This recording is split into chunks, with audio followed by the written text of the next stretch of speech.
O oficial do exército William Durupanar realiza um voo de reconhecimento aéreo em uma missão designada pela OTAN. Seu objetivo é capturar fotografias aéreas, para mapear uma área remota no Planalto Turco. Alguns anos antes, ocorreram 3 grandes terremotos que alteraram significativamente a paisagem, motivando o governo a buscar imagens atualizadas. O voo transcorre de maneira rotineira até que Durupanar avista algo incomum. Quando se depara com uma formação surpreendente e atípica entre as rochas. Sem hesitar, ele registra fotografias daquela cena peculiar. Ao revelar o filme, o capitão fica surpreso ao identificar o que parecem ser os destroços de um imenso navio, a uma altitude impressionante, de 2.000 metros acima do nível do mar.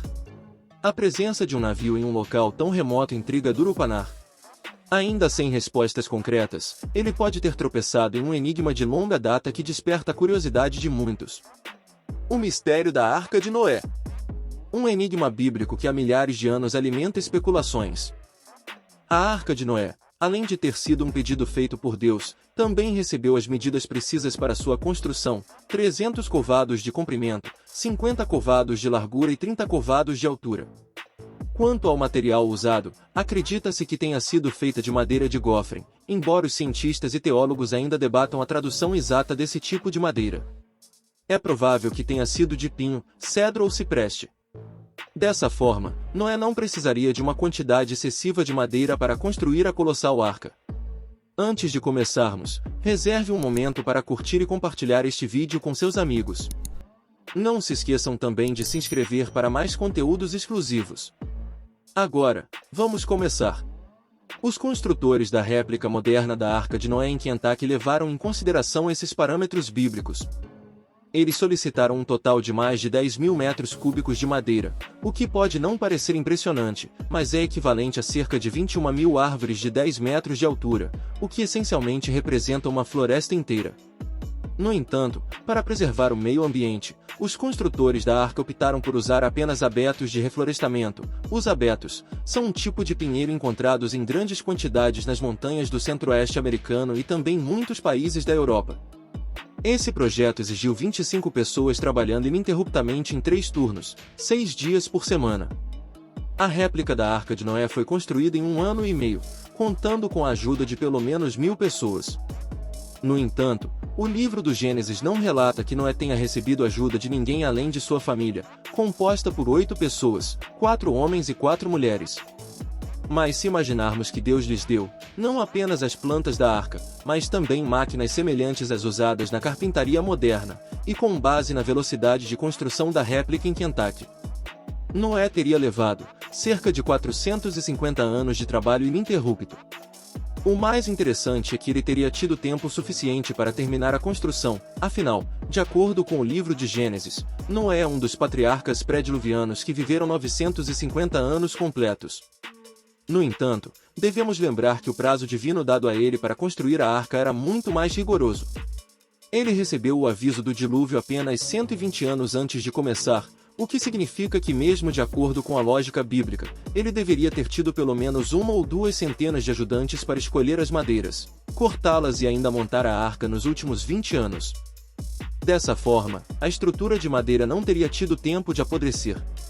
Se levarmos todos esses fatores em consideração e tentarmos fazer uma estimativa realista, com a participação das mesmas 1.000 pessoas, como em Kentucky, mas sem as ferramentas modernas, Noé poderia muito bem ter concluído o projeto em 50 anos. No entanto, nesse caso, sua imagem bíblica de um eremita solitário, ridicularizado e desacreditado por todos é desfeita. Para realizar esse megaprojeto, o verdadeiro Noé teria que ser uma pessoa rica e popular, com excelentes habilidades organizacionais.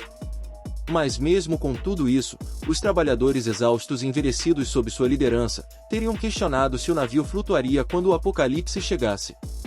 Conforme descrito no livro do Gênesis, a inundação cobriu toda a terra, incluindo os picos mais altos de montanhas. No entanto, um cálculo simples mostra que uma inundação desse tipo exigiria que pelo menos 2 oceanos do mundo fossem despejados na Terra em 40 dias e 40 noites, como uma enorme cachoeira. Hoje, os cientistas estão certos de que o livro do Gênesis descreve uma inundação em grande escala, mas localizada. A análise das rochas na antiga Mesopotâmia mostra que os rios da região transbordavam regularmente por muitos quilômetros ao redor. Estima-se que o mais catastrófico desses eventos poderia ter inundado áreas em um raio de 160 a 320 quilômetros no máximo. A catástrofe que ocorreu foi uma inundação massiva que cobriu todas as principais cidades da região, bem como as terras altas. O dilúvio foi tão abrangente que o local onde a arca escapou milagrosamente não tinha nenhuma terra visível ao redor. Na verdade, o mundo inteiro conhecido por eles foi inundado. Essa inundação na Mesopotâmia ocorreu aproximadamente há 4.900 anos, o que quase coincide com a suposta idade das rochas descobertas no Monte Ararat. No entanto, a réplica da arca em Kentucky não foi construída como um navio, mas sim como um centro recreativo em forma de arco, destinado aos cristãos. Seus construtores não tentaram calcular sua flutuabilidade. Porém, os estudantes de física da Universidade de Leicester fizeram isso. Com base nos parâmetros médios da Arca de Noé, 135 por 22, por 13,5 metros, um pouco menor que a réplica em Kentucky, mas consistente com as misteriosas estruturas encontradas no Monte Ararat, descobriu-se que a arca flutuava facilmente, graças à força de Arquimedes. Além disso, ela poderia transportar mais de 2 milhões de ovelhas a bordo, sem o risco de afundar. De acordo com os cálculos dos biólogos, isso seria mais do que suficiente para levar um casal ou até mesmo representantes de 35.000 espécies de animais.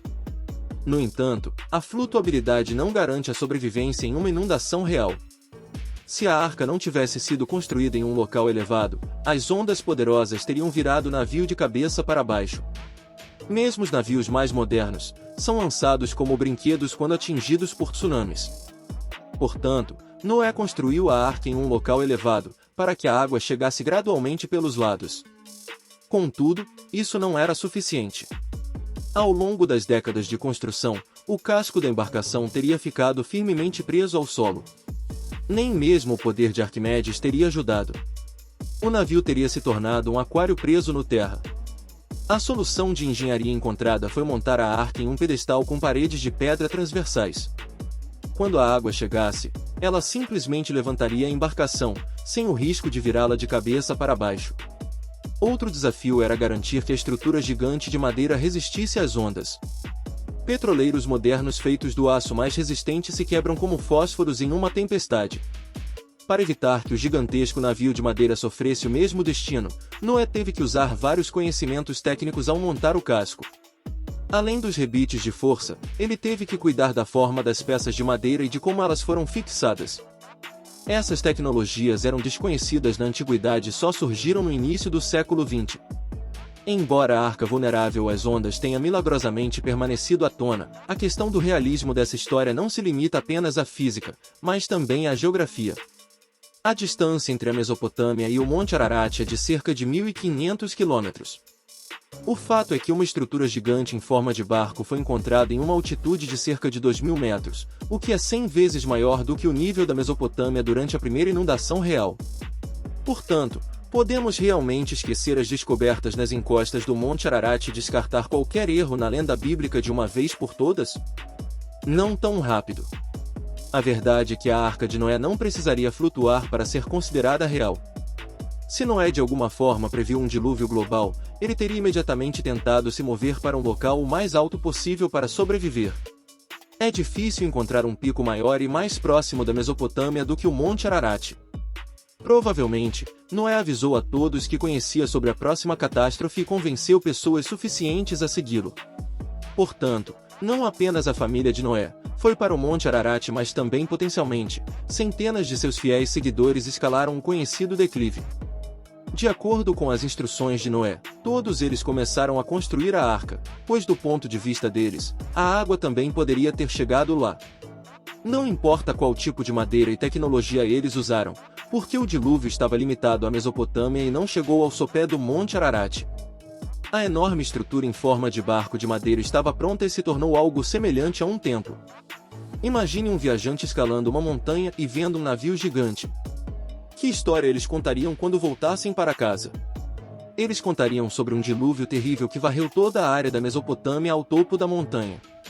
Você acreditaria em tal história? Obrigado por ter nos assistido até aqui.